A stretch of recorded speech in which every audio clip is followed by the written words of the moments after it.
Taiwan is returning to the annual Pacific Islands Forum hosted this year by allied country Palau.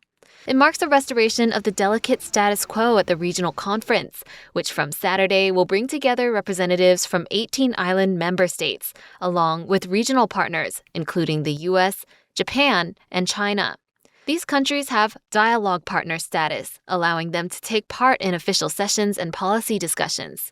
Meanwhile, Taiwan has participated as a development partner since 1993, a more limited role that allows it to support the bloc and hold events on the sidelines. For Taiwan, that provides a platform to engage Pacific countries as China expands its presence in the region. Taiwan has diplomatic ties with just 3 Pacific Island countries, Palau, the Marshall Islands, and Tuvalu. 除了能见度之外台湾应该借这个机会要来进行场边的这种多边外交。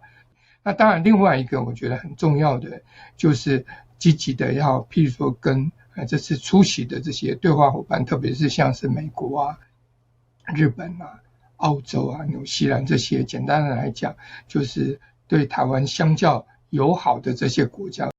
But Taiwan's presence has long been a source of tension with China and reflects the complex geopolitics surrounding the forum.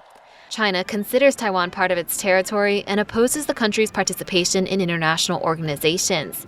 For Pacific Island countries, the challenge is balancing their own interests with competing relationships with Taiwan, China, and other regional powers.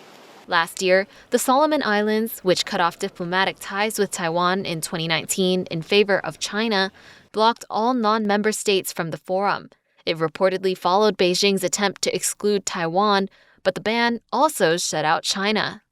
Everyone who attended said, wasn't that great? There was no, geopolitical distraction. There was no sort of China-Taiwan theatre, which has dominated a lot of the forums in the past and is viewed as kind of an annoyance, if anything, by a lot of PIF members. When Taiwan and China last attended the forum together in Tonga in 2024, tensions were more visible. China objected to language in the final communique, reaffirming the bloc's relations with Taiwan. That section was later removed.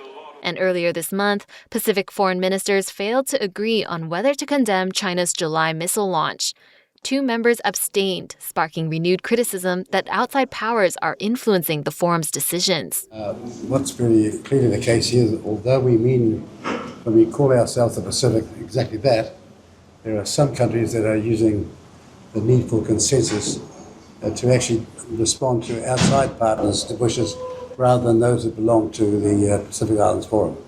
But with this year's forum hosted by Palau, one of Taiwan's diplomatic allies, some experts say Taipei may have more room to maintain its presence and engage with other allies and participants at the event. So Taiwan continue to do what Taiwan can present, what Taiwan can bring to the Pacific Island nations about the development project that we can demonstrate to them, about the drone that we produce, how that could be enabler for their national development, as well as other international cooperations that will be beneficial for our Pacific Island nations. With both Taiwan and China back in the picture this year, the Pacific Islands Forum will once again test how the region balances its own priorities with growing competition for influence in the area. Klein, Wang, and Tiffany Wong for TaiwanPlus.